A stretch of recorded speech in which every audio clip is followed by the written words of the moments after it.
Moi, je suis très heureux de vous accueillir comme l'année dernière. Donc, deux présentations aujourd'hui par Didier Bernaudot, Agile Security, donc, qui va nous parler de la sécurité dans les développements. Et puis, Grégory Fabre va nous faire un compte-rendu du CCC dans une ville obscure d'Allemagne entre Noël et Nouvel An. Ensuite, on fera une petite pause à profiter du café et des gâteaux. Et Arnaud et Vladimir, qui sera revenu entre-temps de sa soutenance, nous feront la veille de l'actualité, ou bien entendu, les failles de sécurité que la NSA n'était pas du tout au courant qu'elle nous dit, feront l'objet forcément de discussions. Est-ce que vous avez des questions? Je rappelle la date de la GSSI. Pensez à vous inscrire dès à maintenant. C'est peut-être le mardi 13 mars 2018. Donc il faut tout de suite réserver votre mardi et puis vous pouvez vous inscrire. C'est pas encore ouvert. Ah pardon. Oui, enfin ça va être ouvert incessamment sous peu. Est-ce qu'il y a des questions? Très bien. Eh ben, merci beaucoup à Didier. Je lui laisse la parole. Tu as 1 heure. Merci. Bonjour à tous. Donc, je m'appelle Didier Bernaudot.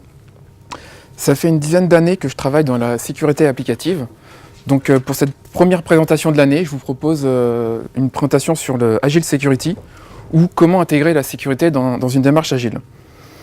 Alors, cette présentation sera structurée en 2 grandes parties.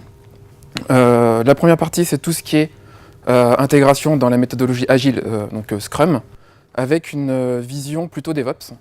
On ira jusqu'au déploiement de l'application. En deuxième partie, on verra toutes les technologies qui sont inhérentes à un développement agile DevOps.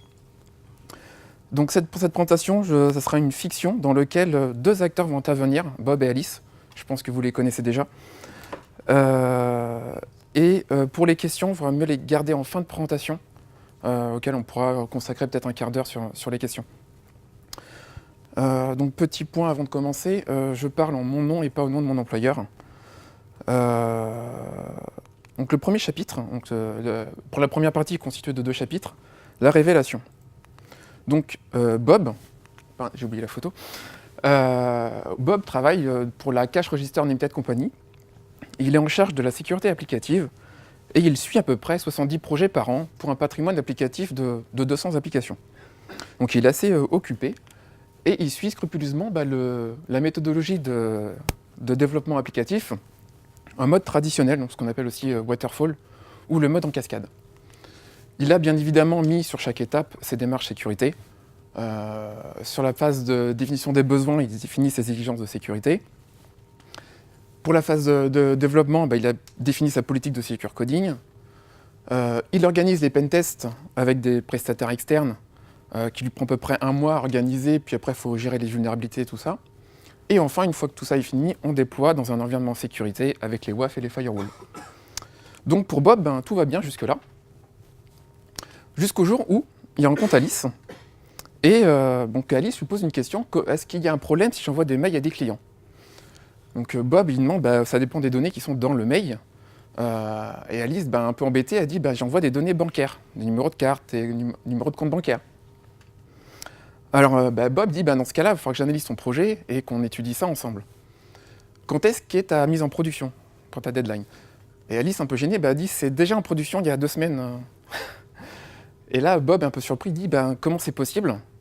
En fait, Alice est en mode agile. Et donc là, Bob découvre le système, c'est qu'en fait, sa société a mis en place la méthodologie agile en parallèle du système traditionnel Waterfall.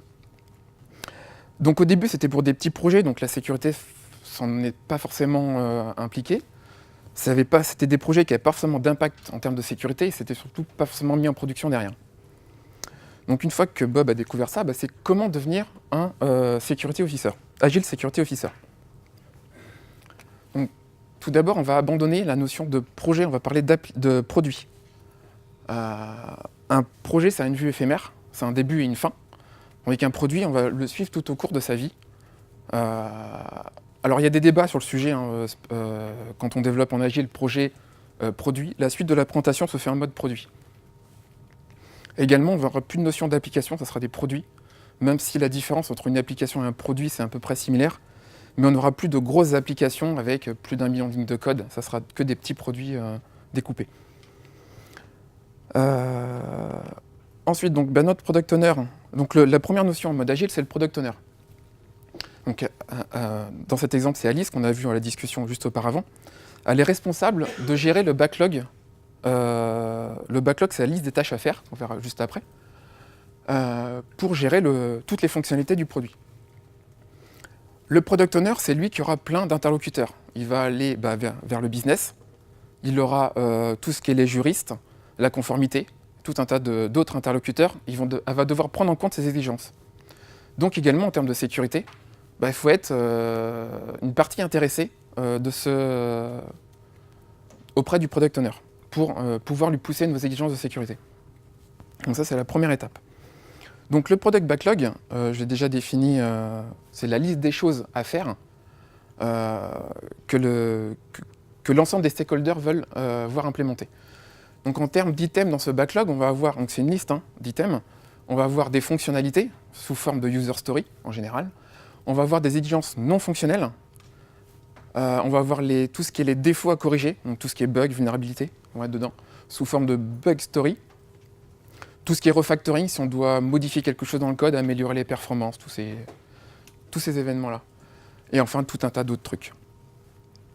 Donc en tant que Agile Security Officer, il va falloir inclure la sécurité dans ce product backlog, pour y inclure nos exigences. Alors pour ça, il y a 3 façons de le faire. La première, c'est bien sûr de simples fonctionnalités de sécurité qu'il va falloir ajouter dans le backlog sous forme de user story. Donc là, par exemple, en tant que vendeur, je veux pouvoir changer mon mot de passe sur la cache register, sur la caisse enregistreuse. Donc ça, si on ne donne pas cette user story à Alice, c'est pas elle forcément qui ira le définir d'elle-même. Également, on va mettre des critères d'acceptation sur cette fonction, notamment que le mot de passe, il doit avoir au moins 8 caractères et autres contraintes de complexité. Ces contraintes-là sont très importantes parce que c'est celles-là qui seront utilisées plus tard pour définir les tests d'intégration continue. Donc ça, c'était la première méthode. Donc la deuxième méthode que propose SafeCode, c'est les Security Focused Stories. C'est une manière d'inclure des exigences non fonctionnelles de la sécurité dans le backlog. Donc par exemple, en tant que développeur, je veux pouvoir vérifier que les données sensibles sont restreintes et accessibles que par les bonnes personnes. C'est une approche qui n'est pas forcément facile pour les développeurs parce que cette user story, en fait, elle n'est jamais finie. On a toujours des nouvelles données à tester, des nouvelles fonctionnalités qui vont devoir répondre à cette exigence. Donc c'est une méthodologie que propose la société SafeCode. Il vous en propose 36 gratuitement. À voir après, donc là, le lien est cliquable, il vous pointe vers le document. Vous aurez les slides, bien sûr, disponibles après. J'ai une question maintenant ou après? Ensuite, une autre démarche qui est possible, Evil User Story, ou également aussi connu sous Abuser Story.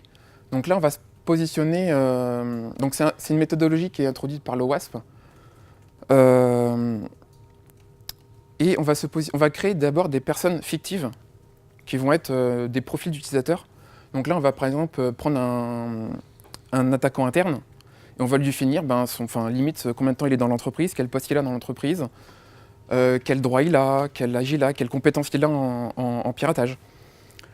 Et on peut définir comme ça autant de profils qu'on veut. On va avoir les hackers professionnels qui sont dans une organisation de piratage, mais qui sont externes à la société. Et on va avoir aussi tout ce qui est script kiddies, les petits pirates qui veulent s'amuser sur notre système d'information. Donc du coup, en tant qu'exemple, après, en prenant ces profils-là, on va pouvoir dire en tant qu'attaquant, je veux pouvoir modifier le prix d'un article. Et les développeurs qui vont devoir travailler dessus vont devoir prouver par un test écrit que ce scénario n'est pas possible. On verra plus loin comment c'est déroulé. Alors du coup, ces user stories, en fait, ils doivent être mappés. Ces abuser stories doivent être mappés avec votre analyse de risque. Ça, c'est déduit de vos scénarios de risque. Les scénarios de risque aussi, je ne vais pas les évoquer, je suis plutôt dans la partie développement applicatif.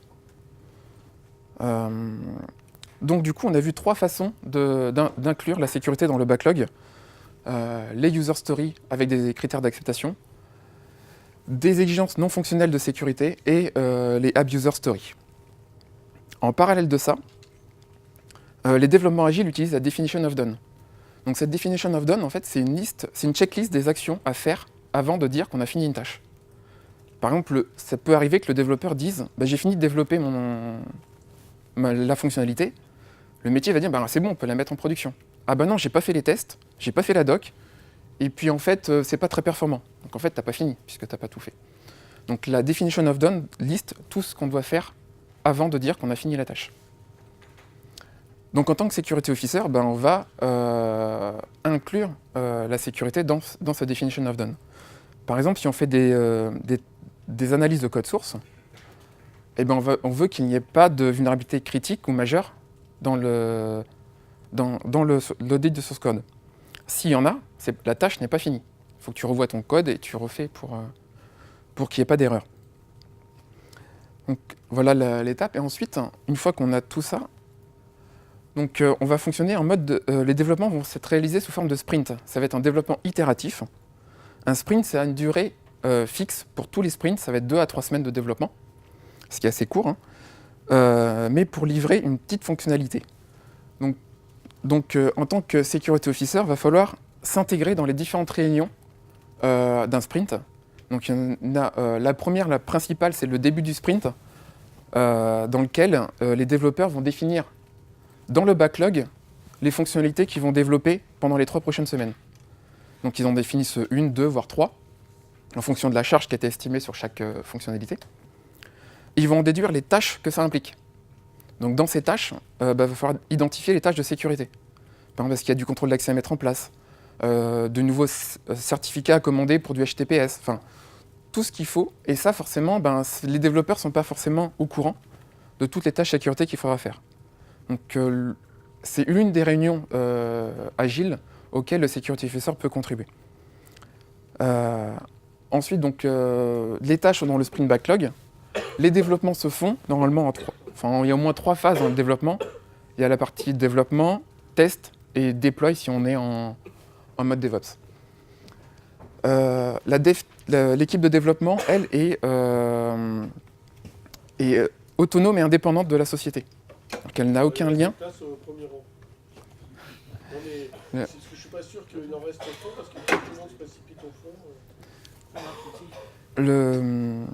Les développeurs n'ont aucun lien, ils sont autonomes dans un lab en fait en général. Donc en fait c'est le Scrum Master qui fait rôle de facilitateur et interaction avec les autres membres de la société. S'il y a des experts à contacter, c'est le Scrum Master qui fera tout ce qu'il faut pour vous contacter, organiser la réunion avec les développeurs. Et enfin, la dernière réunion qui est importante aussi, c'est le sprint review et rétrospective. Dans cette réunion, donc le review, c'est faire la démo de ce qu'on a fait pendant le sprint. Et la rétrospective, c'est dire ce qui a marché, ce qui n'a pas marché. Donc si vous aviez des exigences de sécurité ici, ça peut être intéressant de participer à la rétrospective pour savoir ce qui a été fait lors des développements, ce qui a été réellement fait, et s'ils ont eu des soucis en termes de sécurité ou pas. Et au final, on livre l'incrémentation qui a été faite, un produit potentiellement livrable en production. On ne va pas forcément livrer tout le temps, on va plutôt faire du livraison on demand si on a besoin de livrer en production. Un autre aspect, une fois qu'on a fait 2-3 sprints, les 2-3 premiers sprints, à la fin on aura les étapes seront d'abord un MVP. Donc ça va être un produit minimum, avec les fonctionnalités minimum pour valider le produit. Est-ce qu'on continue ou pas? Ensuite, la deuxième étape, ça va être le minimum marketable product. Donc là, c'est le produit avec les fonctionnalités minimum pour livrer le produit en production et utilisable par les utilisateurs finaux. Donc en termes de sécurité, il va falloir définir les fonctionnalités minimum de sécurité qui doivent être en place dans ce type de produit et éventuellement définir les contraintes, les conditions de on va limiter l'accès par des adresses IP sources, par exemple, on va filtrer l'accès, que tout le monde n'y ait pas accès. On va mettre des petites limitations comme ça. pour ce type de choses, il vaut mieux avoir défini en amont notre checklist avant que les chefs de projet viennent nous voir pour nous demander rapidement quelles sont les fonctionnalités minimum. Alors, en troisième chapitre, on a vu que un sprint était déroulé en 3 phases. Donc, je les ai nommés code, test et deploy. Ça va dépendre des organisations. Les noms ne sont pas figés, hein. Je les ai pris, c'est couramment utilisé comme ça, mais après on peut les nommer différemment et aussi les découper différemment. Donc, dans ce chapitre, je vais évoquer la sécurité dans chaque étape du sprint. Alors ça sera malheureusement un aperçu parce que il y a beaucoup de choses à dire et on pourra éventuellement échanger à la fin de la présentation si vous avez des questions sur ces sujets. Donc en termes de code, première étape, tout ce qui est sécurité dans le développement. Donc en termes agiles, l'agile n'est pas du cowboy coding. Cowboy coding, c'est quand les développeurs utilisent des frameworks qu'ils veulent, le langage qu'ils veulent, des frameworks qui ne sont pas forcément maintenus. Enfin, on peut trouver jusqu'à 200 frameworks pour une application, ça devient ingérable. Donc on va éviter ce type de pratique, tout d'abord en définissant les frameworks qui sont autorisés. Ensuite en définissant les guides de bonne pratique de ces frameworks. Ce guide de bonne pratique, ce n'est pas forcément un document de 50 pages qu'on va diffuser aux développeurs, ce sera plutôt sous forme d'un wiki ou d'un forum collaboratif que les développeurs eux-mêmes peuvent contribuer dedans, et la sécurité jouera un rôle de modérateur dans ce qui est échangé sur ce forum-là. Ensuite, tout ce qui est conduite de changement. Si on change de technologie, si on passe de Java à Node.js par exemple, ou même de Struts à Spring, 2 frameworks différents, il ne faut pas négliger la formation des développeurs. Un développeur qui n'est pas en mesure d'exploiter correctement le framework, il y aura des failles de sécurité. Une alternative à la formation aussi, c'est la programmation par pair. Il y a un développeur qui maîtrise très bien le framework et la sécurité de ce framework, et avec un développeur qui apprend à côté. Et ne pas négliger aussi les courbes d'apprentissage des frameworks. Spring Security est très bien, mais pour l'apprendre, c'est assez long. Ensuite, il faut identifier les vulnérabilités connues sur les frameworks qu'on utilise. Alors il y a 2 façons de faire, soit au niveau de votre référentiel de framework, donc j'ai mis 2 outils, JFrog et le Black Duck Hub, ou au moment du build, avec dependency check pour le front, pour le back, et retire.js pour le front. En termes d'architecture, agile, les développements agiles sont souvent faits à base de microservices. Pourquoi le microservice ? Parce que un sprint dure 2 à 3 semaines, et en 2 à 3 semaines, on aura développé notre petit microservice et on pourra le mettre en production. Si on a une application monolithique qui fait plus de 10 000 lignes de code, la moindre modification, il y aura 3 mois de tests derrière pour resetter les tests de non-régression, tout ça. Donc c'est un peu un anti-pattern d'agile. Et enfin, donc, les microservices sont généralement constitués en 2 parties. Une architecture microservice est constituée en 2 parties. La première partie, c'est le front-end, donc qui est une application web, web app en HTML5 ou une application sur mobile. Et on a la partie back-end avec eux qui sont vraiment les microservices. En termes de sécurité sur les microservices, donc sur la partie front, on aura donc tout ce qui est linter, donc c'est une recherche de patterns. Par recherche de patterns, on va étudier les mauvais usages, on va identifier les mauvais usages du JavaScript en l'occurrence là. Et il ne faut pas également oublier tout ce qui est minifier et obfuscation de code, parce que c'est du code qui sera exécuté sur le PC, sur le navigateur du client, de l'utilisateur. Donc si on veut se protéger contre les malwares bancaires, autant complexifier la tâche aux personnes qui veulent faire du reverse. Ensuite, niveau back-end. Donc au niveau back-end, les microservices, ils sont généralement stateless. C'est-à-dire qu'ils n'ont pas d'état, ils n'ont pas de session, pas de cookie de session. Donc toute la sécurité liée aux cookies de session, on l'oublie. Enfin, du coup, comme on n'a pas d'état sur les serveurs, on va pouvoir faire de l'autoscaling. On va créer autant d'instances qu'on a besoin en fonction des requêtes qu'on a pour y répondre. Et ça, c'est automatique.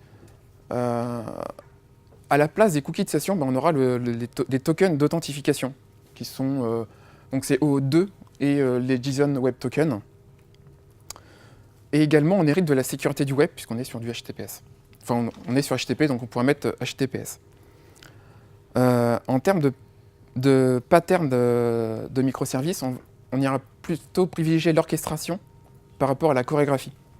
En fait, au bout d'un moment, si on part dans cette directive-là, on aura des microservices qui appellent des microservices, qui appellent des microservices, qui appellent des microservices. Et s'il y a un bug, c'est très compliqué d'identifier d'où ça vient. Et également en termes d'intégrité et de cohérence des données. Donc là, c'est une architecture avec en mode orchestration. Donc on a bien un orchestrateur qui reçoit les requêtes du front, d'appel de microservices. L'orchestrateur va appeler les microservices l'un après l'autre. Donc là, dans notre exemple, il appelle le microservice le microservice A, puis le microservice B. Si le microservice B ne répond pas ou n'est pas disponible, on pourra toujours venir annuler ce qu'on a fait là. On pourra rejouer des conditions en fonction des réponses qu'on a des microservices. Et comme ici, on a séparé les données. Avant, on peut dire que c'était dans une grosse base de données. On avait tout ensemble. Là, on a éclaté ça en deux bases de données. On n'a plus la fonction transactionnelle de la base de données pour assurer l'intégrité et la cohérence des données. Et également, là, j'ai représenté les différentes instances des microservices qui se créent en fonction de la demande. Ils se détruisent si la demande est moins importante. Donc on a fait le tour sur la partie développement. On va passer à la phase 2, donc les tests. Alors la phase de test, en mode agile, on ne va pas pouvoir la faire manuellement. On n'aura pas le temps, ce sera trop compliqué. Et c'est un peu du temps perdu dans la mentalité agile. On ne pourra pas non plus confier les tests à une autre équipe. Ça serait un anti-pattern d'agile, puisque en mode agile, le développeur doit faire également ses tests. Et donc il faudra utiliser ces technologies-là, ces solutions-là pour... donc en mode agile, il y a deux principes pour effectuer les tests. Et il faudra les utiliser pour inclure la sécurité. Donc la toute première méthodologie, c'est le Test Driven Development, TDD. En fait, c'est pas un outil, c'est plutôt une démarche qui consiste à dire que j'écris le test d'abord, j'écris d'abord mon test, j'exécute le test, et normalement il doit échouer. Mon test doit échouer. Si le test n'échoue pas, c'est que le test est mal codé. Alors du coup, j'aurais dû mettre le test en fait avant la phase de dev, puisqu'on écrit le test avant. C'était pour garder un sens dans la présentation. Ensuite, une fois que le test échoue, on va pouvoir écrire, donc en phase 3, écrire le code à mettre en place dans l'application. Et du coup, en phase 4, on va pouvoir passer les tests. Et une fois qu'on a passé les tests, on va pouvoir, en phase 5, améliorer notre code pour qu'il soit plus performant ou qu'il réponde à des standards de développement. En termes de tests, il y a deux types de tests qui doivent être effectués. Donc les tests positifs, donc avec des données valides, ça c'est ce que font la plupart des développeurs. Mais ce qu'il ne faut pas oublier, c'est la partie test négatif avec des valeurs, des données invalides. Donc ça, il faut coacher les développeurs, c'est les développeurs qui le font pour que les tests négatifs soient pris en compte. Ensuite, il y a un deuxième type de test qu'on appelle le BDD, Behavior Driven Development. Donc là, c'est plutôt des tests d'intégration et qui sont écrits sous une forme, donc ce qu'on appelle largement, c'est la syntaxe Jerkins qui est utilisée. Donc du coup, un test s'écrit comme ça, vraiment en langage, vraiment en anglais. Sur chaque morceau de phrase, ça correspond à un code de test derrière. Hein. C'est à développer quand même. Donc là, dans cet exemple-là, en fait, on va tester la fonction est-ce que le client a suffisamment d'argent sur son compte quand il veut faire un retrait de 20 $. Donc en fait, on va étudier le comportement de l'application et on va définir ce qu'on attend comme résultat, quel est le comportement attendu de l'application. Donc là, c'est des tests qui vont se dérouler plutôt au niveau de l'IHM. Avant, sur le TDD, on était plutôt sur des tests unitaires. C'est bon. En termes d'outils, donc là, vous avez une liste d'outils qui font à la fois du TDD et du BDD. C'est pour ça que je ne les ai pas différenciés. En termes de sécurité, on aura tout ce qui est ZAP, qui est un outil un scanner de vulnérabilité. Et après, on a Gaunt et BDD Security. En fait, BDD Security, c'est... ils utilisent Cucumber pour décrire les scénarios de test. Et ils utilisent Zap pour tout ce qui est la partie d'attaque. En fait, BDD Security va vous fournir tout un tas de scénarios comme ceux-là en termes de sécurité, pour le SQL injection, pour le XSRF, pour le XSS. Donc voilà pour la partie testing. Ensuite, en phase deploy. Donc là, c'est si on est en stratégie DevOps, de pouvoir développer. On a fini notre sprint et on choisit de déployer juste après. Quand on déploie, en mode agile, on va d'abord créer un nouvel environnement, en général, et on va détruire l'ancien. Donc il y a deux stratégies, le blue-green ou le canary release. En blue-green, donc le blue, c'est la version actuelle du logiciel. Le green, ça sera la version suivante. Donc on a installé le green, et quand le green est installé et qu'il fonctionne, on détruit le blue. Et ainsi de suite, comme ça, on fera blue-green, green-blue, blue-green, comme ça. Ou alors, il y a la canary release. Donc là, on va transférer une partie des utilisateurs. Par exemple, on va passer à 5% sur la nouvelle version, puis 10, puis 20, et ainsi de suite, tant qu'on n'a pas de problème. Si on a un problème, on redirige les flux vers l'ancienne version. Alors tout ça, ça se fait grâce à l'IAC, Infrastructure as Code. En fait, on ne crée pas les serveurs à la main, ils sont automatisés. Les outils, donc c'est Chef, Puppet, Ansible, et il y en a d'autres. Et à ça, on applique le test-driven infrastructure. Donc, comme sur la partie développement, en fait, chaque framework, chaque outil a son linter. Donc, on va parser les fichiers de création de VM, par exemple, pour chercher d'éventuels patterns qui sont des mauvais usages.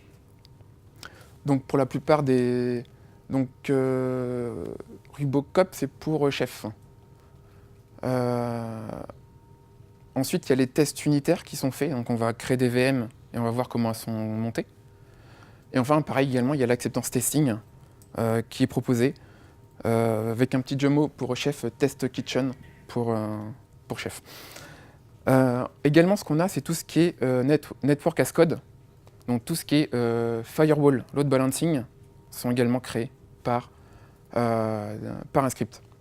Donc là, également, pensez à gérer si vous faites des terminaisons TLS sur les load balancers, faut l'inclure dedans, avec potentiellement générer à la volée un certificat, une clé privée, clé publique certificat, ce qui n'est pas forcément évident quand on a une PKI interne, quand on n'a pas Let's Encrypt.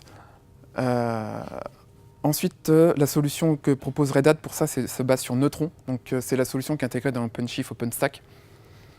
Et tous les autres fabricants de plateformes as a service proposent ce genre de solution. Ensuite, la partie la partie agile, on va souvent utiliser les conteneurs. Les conteneurs, c'est pas forcément pour l'utiliser en production, mais on va utiliser l'avantage du packaging. C'est-à-dire que dans le conteneur, on aura mis tout ce qui était application et tout ce qui est middleware. Si vous avez besoin d'un Apache, d'un Tomcat ou autre outil, on l'aura mis dedans. Et il n'y aura pas besoin de l'installer sur votre serveur. En termes de conteneurs, donc j'ai mis les différents conteneurs qui existent.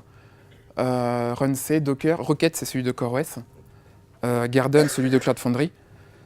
Il y a une autre étape, tout ce qui est orchestrateur de conteneurs. Swarm, Kubernetes. Et j'en ai oublié un. Et ensuite, tout ce qui est PaaS, donc plateforme as a service, c'est une solution clé en main. Donc on a OpenShift de Red Hat, Cloud Foundry de Pivotal. Donc si vous développez avec Spring, vous avez toute la suite de Pivotal, vous déployez en un clic vous avez Eclipse, vous cliquez sur mettre en production, il est déjà en production sur votre environnement de production. Si vous avez les droits, bien sûr. Parce qu'on peut déclarer des environnements de test, Calif et production. Et enfin, Bluemix. Bluemix, c'est la version Cloud Foundry par IBM. Vous pouvez l'avoir dans les locaux d'IBM ou en interne chez vous, en data center. Alors, au niveau des conteneurs, les conteneurs ne stockent rien. Rien n'est stocké dedans, on ne peut pas mettre de base de données, on ne peut pas mettre de secret. Donc, les clés privées ne sont pas dans le conteneur. Il va falloir les stocker quelque part. Donc il y a des coffres-forts de mots de passe, enfin de secrets, qui existent. Donc il y a Vault par HashiCorp ou Barbican par Red Hat, qui eux vont se charger de garder vos secrets. Donc les secrets, ça peut être un mot de passe pour accéder à votre base de données, ça peut être la clé privée de votre certificat HTTPS. Toutes sortes de secrets peuvent être dedans. Ensuite, on a notre problématique, c'est les network overlays. Donc en fait, les conteneurs créent un réseau interne entre conteneurs par-dessus le réseau existant. Donc du coup, en termes de firewall, on est un peu perdu. Il faut bien gérer les deux niveaux. Et avec ça, on a la micro-segmentation. Donc effectivement, on peut gérer les ouvertures de flux entre conteneurs. Alors pas par adresse IP, mais plutôt par label. On va donner des labels à chaque conteneur. Et on va pouvoir écrire nos flux avec des labels. En fait, c'est de telle source à telle source, sachant qu'elles sont labellisées et non identifiées par un adresse IP ou un nom. Donc il y a une solution qui s'appelle Illumio qui fait de la micro-segmentation. Et enfin, pour les conteneurs, c'est une séparation logicielle. On n'a pas tout ce qui est hérite des machines virtuelles. Donc il est conseillé de séparer vos conteneurs sur des hosts, sur des VM, pour bien les isoler.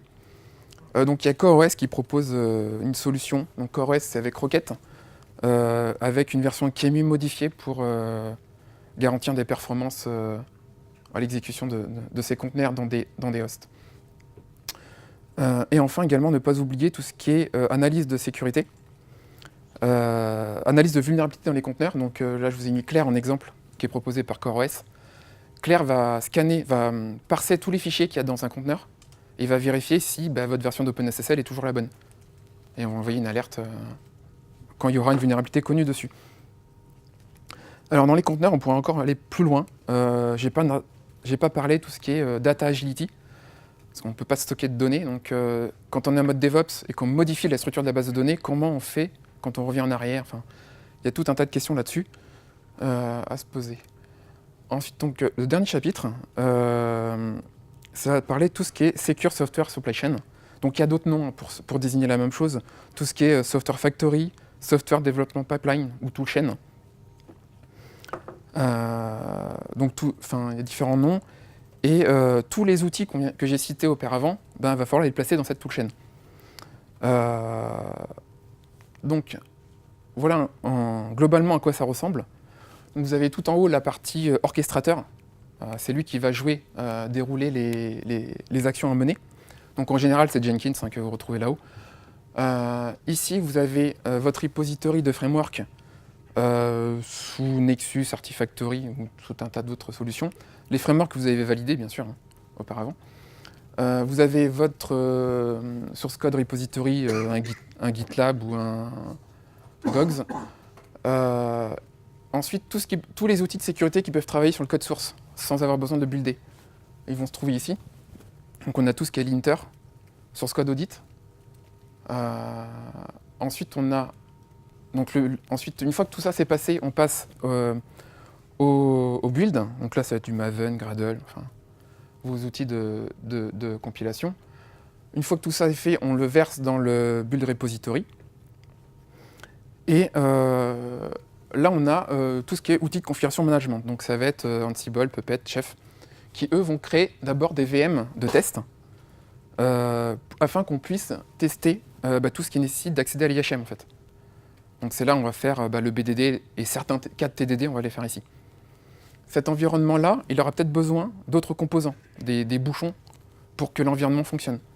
Des petits programmes qui répondent toujours la même chose pour simuler une autre application. Enfin, une fois qu'on a passé tous ces tests, on crée la VM de production, on vérifie que tout marche avec le script de Lcheck, et on va pouvoir basculer les proxys ou les DNS ou le load balancer pour qu'ils redirigent vers la nouvelle version de l'application. Ici, vous avez une cartographie, un tableau périodique de tous les outils que je viens de citer, proposés par Xebia Labs. En fait, pour faire votre software supply chain, il faut prendre un outil de chaque couleur.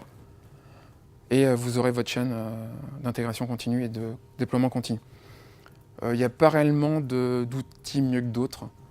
Après, il y en aura certains qui seront plus performants, notamment pour tout ce qui est mise en place de l'authentification. L'authentification forte à double facteur, ça va être très compliqué de le mettre sur certains outils. Notamment, par exemple, sur Git, le protocole Git fonctionne sur WebDAV. WebDAV étant du HTTPS, on peut se dire on met en place autant de forte dessus, avec des certificats. Sauf que votre plugin dans Eclipse, en fait, il ne supporte pas l'authentification par certificat, donc du coup, ça ne marche pas. Donc mettez en place également le HTTPS sur tous vos outils. Souvent, ça nécessite de mettre en place un load balancer devant, enfin un reverse proxy devant pour gérer tout ce qui est HTTPS. Et enfin, il ne faut pas oublier tout ce qui est gestion d'accès, puisque quand un développeur change d'équipe, enfin change juste, va dans l'équipe d'à côté, faut lui retirer les droits sur tous les outils qu'on vient de citer. Chaque outil a un portail d'administration. Ce qui peut être assez lourd si on n'a pas d'outil d'IAM. Donc maintenant, on arrive à la fin de la présentation. Il nous reste normalement un quart d'heure, j'avais prévu, pour échanger et répondre à vos questions. Merci beaucoup pour cette présentation.